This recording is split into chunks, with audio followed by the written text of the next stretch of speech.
everyone talks about how agriculture is the backbone of Uganda, but without a body, we can't move. Maybe agriculture is one of the very few ways that we as Africans can get a seat on the table, is by setting the table by way of providing. Again, I think for our GDP, about a third of it is supported by agriculture. The billionaires of tomorrow are going to be coming from agriculture. We have a challenge as an industry. In one of the Daily Monitor articles last year, they did print a headline that said, Ugandan vegetables disappear from the market stalls. Our market, the consumer behavior have advanced a lot faster than the production level has. Uganda as a country, when you look at the uptake and use of fertilizers, which is actually something that comes from the other endowment point, we are only using it. But if you're going to cultivate on an hectare, you need to use a lot. Some of the challenges we find when we're out there in the field is the farmer says, I am the third generation of doing this crop. What do you think you can tell me that is new about how to do this business? DFCU has its roots in the Netherlands, and one of the biggest shareholders of DFCU, Rabobank, is a bank for farmers. But a farmer in the Netherlands is different from the farmer in Uganda. So it's really about helping them design the right products. Things are starting to happen. People have seen that even with no resources, the people are able to do what they do. The coffee, the 8 million bags we are proud of, almost 90% is produced by smallholder farmers. They are more entrepreneurial because the inputs is an investment. For some reason, some podcasts about agriculture on the podcast on Uganda are trending. And when Joel walked in here, I talked to him about it and he said, because everybody eats, agriculture is very relatable. Doesn't matter where you are. Today we are in Luck, Dear Patriots, on the podcast on Uganda, the segment on sectors. We're going to understand what fuels the wheels of Uganda's economy and who are the brains, the sectors like agriculture that fuel this economy. And today we are in luck. I always say we are in luck, but today we are in extra luck given the context I just said. Agriculture trends on this podcast. We have Joel Ssenjala, and he is the CEO of Holland Greentech. That's even besides the point, but he breathes and oozes agriculture. He empowers farmers to thrive. And because we talk about achieving a middle-class economy on this podcast, we want farmers that thrive, farmers that can afford quality education, healthcare, can take their kids to travel a bit, and all these good things about the middle-class economy. So we couldn't be happier to have you, Joel, on the podcast. Welcome. Thank you, Aggie. It's been a long time coming. Why did it take you so long? Yet he knows everybody eats. Yeah, everyone eats. I'm happy to be here. Yeah. I know we've been planning this for a very long time, but finally I'm here. I think it's because maybe in a planned or unplanned way, I wanted to understand how it rhymes. I've also watched some of the episodes, especially like the one with Shaq, and then the one on Moringa. Yes. So that kind of set the pace, so I know what the audience likes to listen to. Yes. Maybe. Yes. I hope I'll be able to add a thing or two when it comes to broadening the perspective of our listeners today in regards to what the agricultural landscape of Uganda has to offer besides the eating, which it has done by way of providing the food. Absolutely. Everyone talks about how agriculture is the backbone of Uganda, but without a body, we can't move. And you're front and center of this conversation always. We just recently finished the Money Expo, which you do exhibit nicely. There's always so many people coming to your stall, just checking what are these people offering.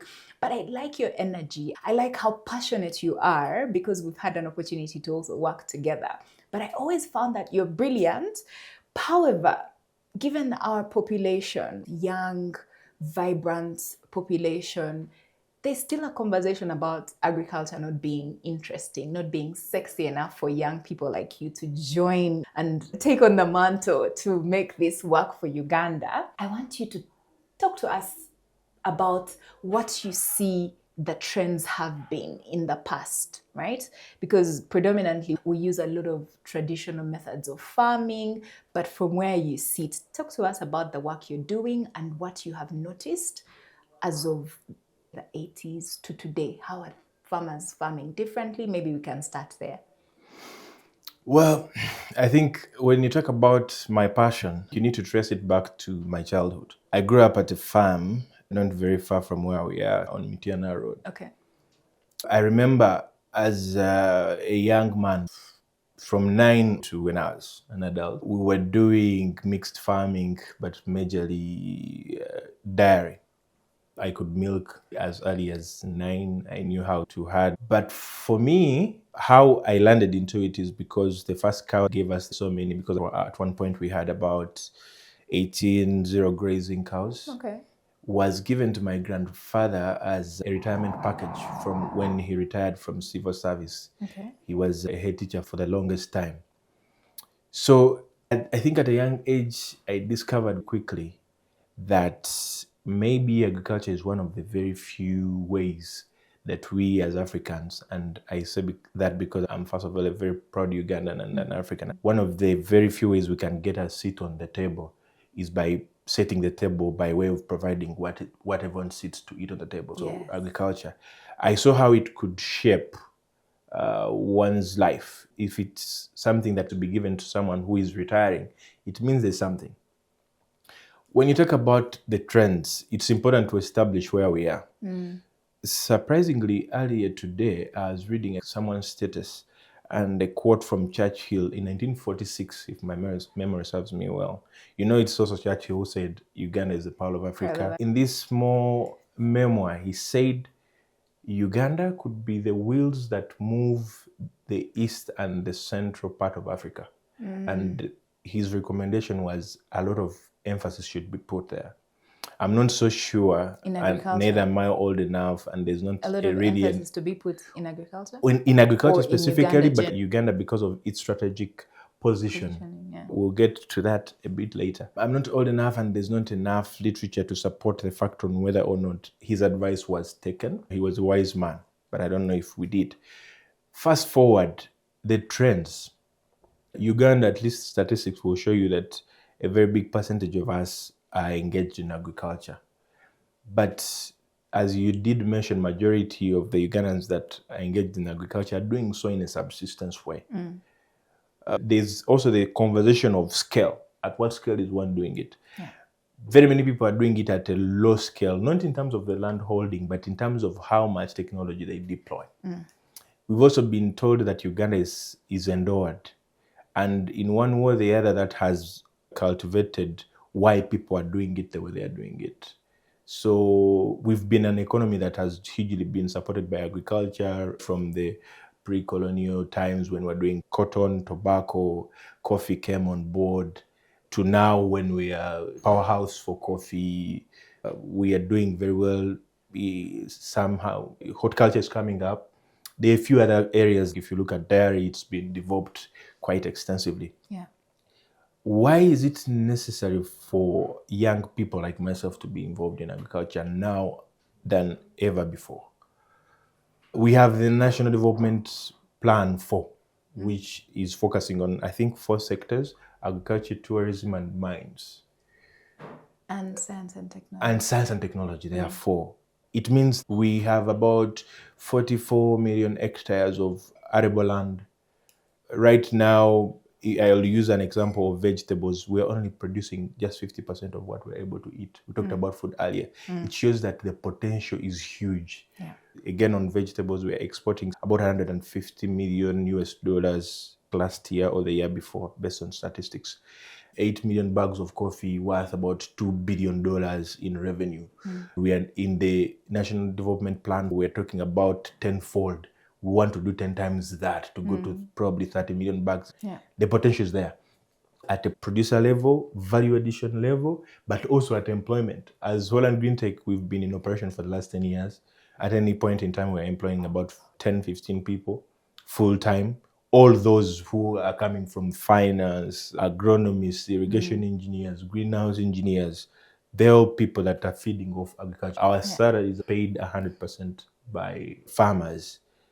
It's a critical sector. Again, I think for our GDP, about a third of it is supported by agriculture. There's a lot of opportunities. If you look at the opportunities now in aquaculture, you look everywhere you want to look in agriculture, there's potential. And what makes us actually unique is agriculture, unlike our neighbors, is not something that you can only do in a specific place.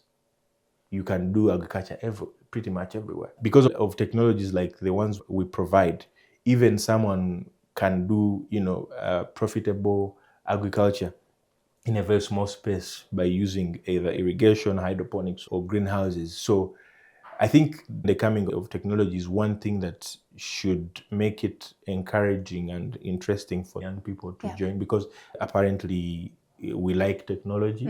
Now there is technology.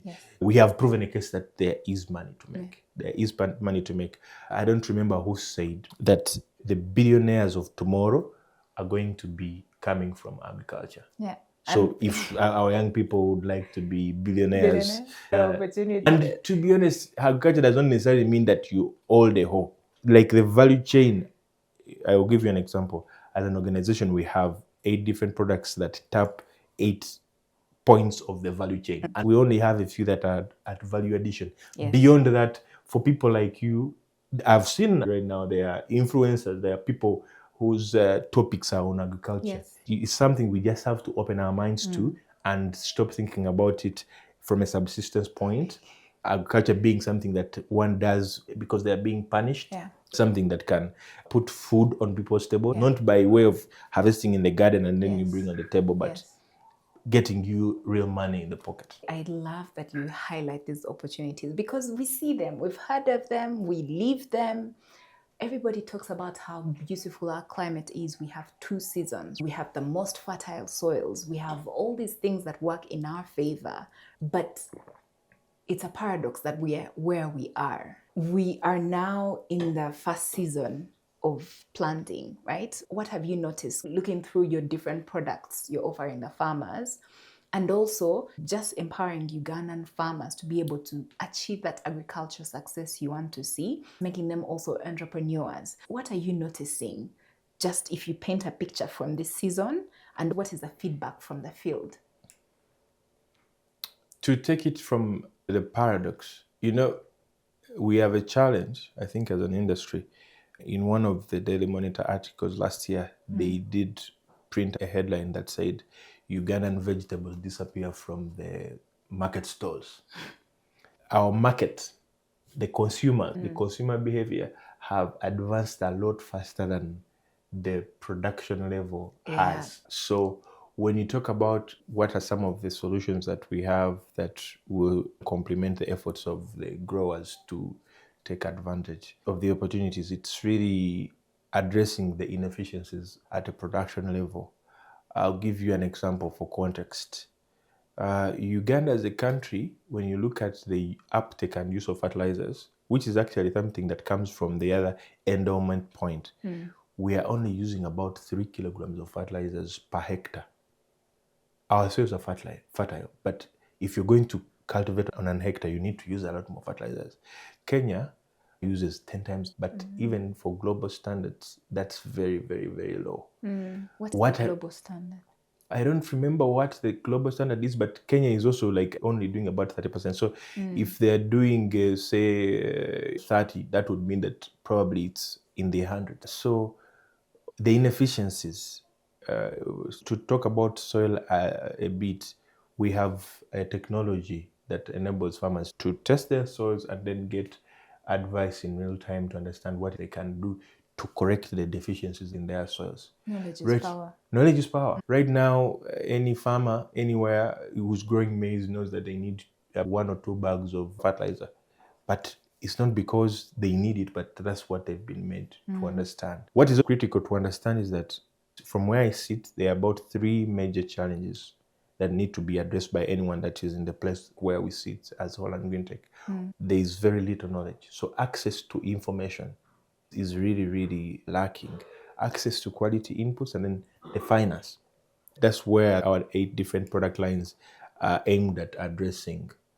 To go back to what are we seeing now that we're in the first growing season. This is the peak season of the year. This is when we, in the business of inputs, tend to make more sales as compared to the second season. This year, unlike all the others, the uptake is a bit low. Shocks that we are all going through. Historically, this is a time when farmers are out there. We are seeing that there are now more new farmers coming on board. The last 3 or so years, then at least on our books, we get to see that the number of new accounts we are registering is almost the same or slightly below our old. We try to ensure that we keep a good and happy clientele, but now the new ones are coming up quite fast. So that means there's interest. Yes. People are now noticing that there are opportunities. The solutions we continue to offer, irrigation. You see, it's raining right now, and we get quite very good rains, about 1,500 millimeters of water. But it's not sufficient for crops, surprisingly. What is? Because we're receiving this in a period of 3 to 4 months.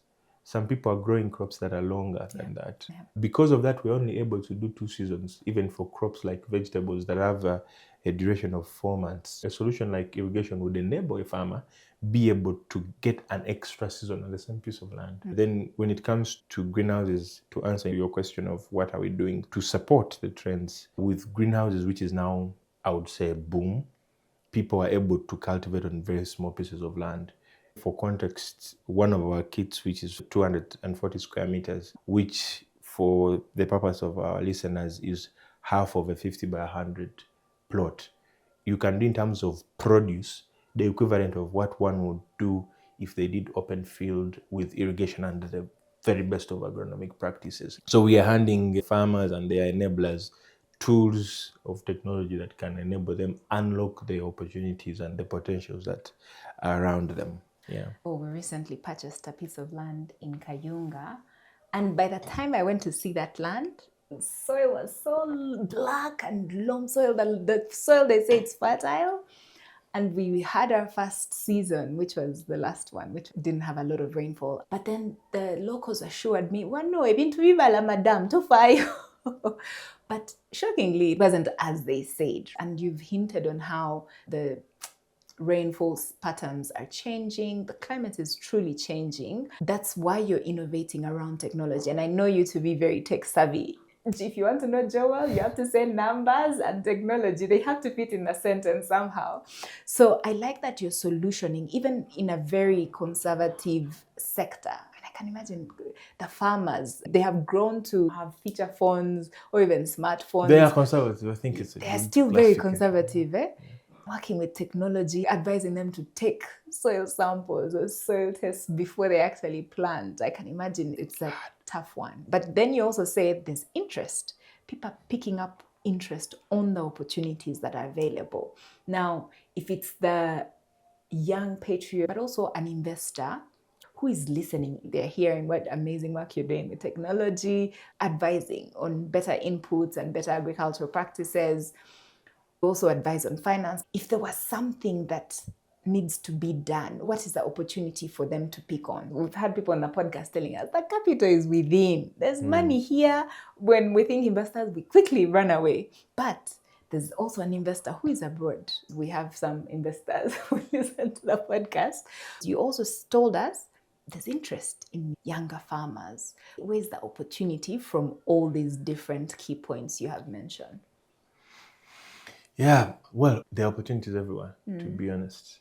The one thing that anyone that wishes to invest in agriculture would have to do first is to try to understand it. You know, it's also very broad. It's important to understand which value chain are you going to focus on. For us, we focus at least on 4, that's being horticulture, the general horticulture, coffee, cocoa, then grain, majorly maize and barley. So our solutions are centered around those, but they're also the ones that have money. So in terms of value chains, I just mentioned the one that have money. Broad agriculture, you could put fish, dairy, and beef. Let's focus on horticulture because that's where your strengths are. Given the fact that we have all these different changing patterns, for example, in Kayunga, we've been waiting for the rain. It is not as heavy as it is here in Kampala. So the farmers, we planted us, the rain is coming in bits and bobs. So paint a picture for that farmer to understand horticulture.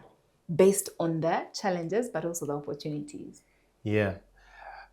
Any good and sustainable business is as good as its cash flow. There are not a lot of enterprises that are able to give you money as fast as horticulture would. Really? Yeah. In terms of returns on investment, horticulture is really up there. Why is that? Because of the fact that even on small scale, in terms of production size, you're able to recoup a lot. I'll give an example of a tomato. You invest 100 shillings in a seed. It's an expensive seed. Yeah, of course, technology again. It's very easy for you to get 6 to 7,000 coming from the harvest of 6 to 7 kilos in a period of 4 or 5 months. Oh yeah, okay. And on a square meter, you'll have 3 to 4. That shows you in the same space times probably so many square meters, you only have one coffee tree that will give you only 5 kilos. And only after 3 years. For someone who's just starting, you want to start with something that has a short cycle. Yes. Not only for good cash flows, but because you also want to see very quickly whether this is viable or not. Yeah. It's the way our minds are designed. Going back to where are the opportunities? I'll start from the very beginning. It all starts with the knowledge. Anyone that has knowledge enough that can be used to guide investment has an opportunity to invest and specialize in knowledge dissemination and then see how they can make money out of that. We have very many universities that are pushing out horticulturists. So if these horticulturists train well enough and get the necessary field experience, they can become people that are experts, advisors, if you like. Beyond that, there's now the first point, which is the soil. The opportunities around here are, one, we have agents that are in the field out there and they're mobilizing farmers on how to do collection of soil samples, explaining to them in a language that we might not probably speak, not in the real sense of the word language, but they understand them a little bit deeper and they know how to package the message. So there are opportunities in the input business. Think about some of the thriving organizations today. One that would come to mind very easily and very popular is Bukola. They've made money through input. If you look at the biggest investors we have today, they are mostly in agriculture inputs. That's where actually the biggest investment is. At production level, which is what everyone can do, even if you don't have a lot of space as many people think they need. There's a lot of opportunities. Like I mentioned, the production that we do is only enough to meet 50% of our consumption requirements as per the World Health Organization. What does this mean? We are either importing the deficit, which we are, by the way, or we go without, meaning that people don't have good access to the food that they need to eat in a healthy manner. There are a lot of opportunities now. There are a lot of niche markets around production. If you look at commodities like bell peppers, cucumbers, things that are used for salad, they're not produced massively. As an organization, we have, say, give or take about 3 greenhouses that we are servicing by way of providing inputs. And I'm almost sure that they are providing the biggest chunk of those commodities I just mentioned. But the demand is huge. That's why people are continuing to get from Kenya. So even at that level is really, really a lot. And in the specific segments. At a technology level for people who are technicians, there are a lot of structures in horticulture. There's a lot of waterworks in agriculture. Very many people don't know. Irrigation is purely movement of water. It's about opening your mind, understanding where is the market, what does the market need, how do I take advantage of the opportunities around the market. That is at production. Then you go to post-production. Aggregation. The people that make the most money are the aggregators. Some are doing export, some are doing local distribution to different markets. There's value addition. There are so many opportunities. It's about how much one is willing. And we are always more than happy to share in areas we have expertise. It doesn't mean that we have expertise in all the areas that I mentioned. We're happy, and a lot of our resources go to speaking to the members of the public about why agriculture, why they should come and invest. Because at the end of the day, for us, we believe that an informed citizen is one that is empowered with the right information to make the informed investment decision. And we always pray that when they do that, they do it in our favor. So, Yeah, it's wonderful. Like I mentioned, I've seen them in action, the team at Holland Greentech. They make you fall in love with agriculture, seeing the bell peppers on just one stand and they're just like 10 or 12 fruits, and you're like, wow, this is really possible. Now, I know you're well traveled, especially in your field in Kenya, Tanzania, Zambia, wherever. You talked about understanding the market. How unique is our market compared to these regional different markets that Holland Greentech is actually also available? again, this is my opinion. I think what makes us unique in terms of agriculture, especially from a perspective of an investor like ourselves, Holland Greentech, would have to be traced to the pre-colonial and the post-colonial. I think when the British chose to do whatever they did in Africa, Uganda was just a protectorate. So the level of investment in certain sectors was also not that much. Compared to, say, Kenya, in Kenya you have counties where the British had huge chunks of land and running farms there commercially. The ripple effect that this has on a sector like ours is that for the people that were cultivating the white farmers' farms in Kenya, they were able to pick knowledge. Yeah. And that, of course, stimulates their appetite for technology. Ours is one where you have very many people that are doing the same trade, but at a very, very small scale. It's unique, first of all, in that sense.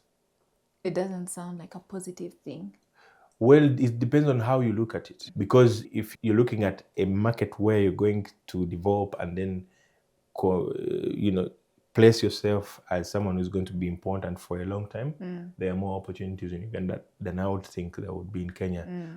Long term. Depends on how you want to look at it. And there's also such a thing as saturation or when it comes to markets. Yeah. That's very easy for you to achieve in Kenya than it would be, say, for Uganda. Our farmers, I think, because of our cultural setup, I think the cooperatives must have begun during the chiefs and kings' time. That had solved the challenge that we're having today. The small scale issue becomes an issue only if you have to deal with, say, the 15 million Ugandan farmers individually. Yeah. It becomes expensive. Very expensive and unreachable. Yes. That had tried to solve. So we are unique in the sense that we operate on small scale. Our level of appetite for technology is still very low. I remember you talked about the fact that most are subsistence and we've done it for the longest time. Some of the challenges we find when we're out there in the field is the farmer says, I am the third generation of doing this crop. What do you think you can tell me that is new about how to do this business? And farmers are some of the most, they have the stoic mentality. Yeah. You meet them in their field, they know it all. To make the long story short, it's the size and level at which we operate, our appetite for technology, but again, the finance. Now, let's take, for instance, real estate in Uganda. I think it would be very easy to access a loan product in the bank for real estate, a mortgage, than it would be if you wanted to acquire a greenhouse. All this come from the scale. The financial institutions have not been very open enough to understand the financial needs of the farmers. If you look at the scale, now the appetite for technology and not a lot of access to finance, it becomes very hard. But the future is very bright. Yeah. That looks like a background which is dull and gloom, but the future is very, very bright. We are unique because we are also conservative as we may be, we're also very open-minded. If you try and understand what the challenges of the people are, it becomes very easy for you to try and see how to pitch for whatever solution you might need. So in my opinion, that's what I would say is unique. In the context of a farmer, if you look at it as a sector broadly, we have more potential because of the arable land we have. This issue of the rain that we receive is better than whatever you will get elsewhere. Really? In all those markets. Yeah. If you say now Kenya, I'm not so conversant with the numbers of Kenya. Yeah. If you compare to Uganda, the 1,500 millimeters of rain that we receive, Kenya would only have a fraction of that. That means that even with minimal investment on infrastructure, we're still able to produce which is not the case for countries like Kenya. So there are some advantages on one side, but there are also quite a lot of advantages on the other. I want us to bounce off of the financing you talked about. We recently had an engagement as a business community with DFCU Bank. We're there, right? In the room, most people just wanted to have sector-specific financing. And I think this is what you're alluding to, that a farmer's cash flow is going to come after their bins of 4 months, 3 months. They've been taken to the market. But would you expound more on that if someone is listening? You would think if agriculture is top of government's priorities, it is contributing to the economy widely. There's quite a lot of farmers that are in the sector, but like you say, subsistence. How much more do we need to push for us to have access to finance even much more affordable? Yeah. Thank God we are here now, by the way. Why? Because I think the problem was much bigger, say 10 years ago. There has been some improvements. We have government, development partners, and a few open-minded financial institutions to thank for that. What needs to be done? You talked about industry-specific financing. I think it's not only right, it's logical. Yeah, so what has got to be done is those of us in the industry have got to extend a long arm to the people with the money. The banks are the ones with the money. We can either bash them or we just have to find them where they are and try to explain to them in a way they can understand how easy it is to risk. Actually, their hesitation comes from the risk factor that is involved in agriculture, how to overcome the risk and then get on an appetite to try and finance farmers. So it's really about speaking to each other, educating each other. Some development partners have even gone as far as providing for funds that could be used to pilot. And when there's an opportunity like that, which is actually right now in most financial institutions, what we need to do is to sit down with the banks to help them design products. Because the majority of these banks are multinationals. They come, they know how to design, say, a product for real estate and a product for agriculture. But it's not You talked about customized to the DFCU. local. DFCU has its roots in the Netherlands, and one of the biggest shareholders of DFCU, Rabobank, is a bank for farmers. But a farmer in the Netherlands is different from the farmer in Uganda. So it's really about helping them design the right products. And we are doing actually a lot of work with that. We have a few circles we're working with and then investment fund managers to try and help them design products that can then be dispensed off their shelves for the benefit of farmers, putting into context whatever farmers needs in terms of finance. And there's also finance that has been provided, like government through different banks, PAL Bank, Housing Finance, UDB. These come at a really affordable interest rate. They have longer grace periods. It's good to be alive now. Things are starting to happen. People have seen that even with no resources, the people are able to do what they do. If you're talking about now, like the coffee, the 8 million bags we are proud of, almost 90% is produced by smallholder farmers. Little or no finance at all. But it's beginning. The circles changing, the banks are changing, and with the effort of everyone, we shall get there. We will live to see it. You've given us quite a comprehensive understanding. I'm starting to fall in love with agriculture. My mom says, all I talk about now is potatoes. And before I knew nothing, so it's good to see. But you have given us your recommendation to a policymaker, but also to the private sector, you know, where the opportunities are, albeit the challenges. Now, for us to achieve a middle-class economy, because that's what the podcast is about, the patriot, yes, wants to know where the money is, but we are also very interested in knowing what your contribution is to the middle class. So how do you project that farmer in the middle-class economy? What does that farmer look like? And what will it take for Uganda to achieve it starting today? Again, for context, it's important to note that after 10 years, we've understood that farmers operate at different levels, so that we have a lot of classifications. When you talk about a middle-class farmer, I would assume that you're talking about someone that falls in the middle class in the social classification of people's economics. What their needs are different from the farmer above them or the farmer underneath them. For us, I would say is our biggest target market. Why? They are most probably young. Why young? Because the average age of a Ugandan farmer is 65 years. But these people we're talking about are slightly young. They like to do things not in the way that their grandfathers or great-grandfathers did them. Yes. And if you look at our product offering, that's pretty much it. Most of the technologies we have to offer for farmers are not technologies that were very popular 20 years ago. Those people need finance. We are constantly speaking to everyone that we can to provide finance, to the extent that we have designed our products in such a way that the investment does not have to be felt so much by whoever is choosing to invest. So we are, in one way or the other, playing a financial institution's role as we wait for the financial institutions to come on you board. have to build the ecosystem. Yes.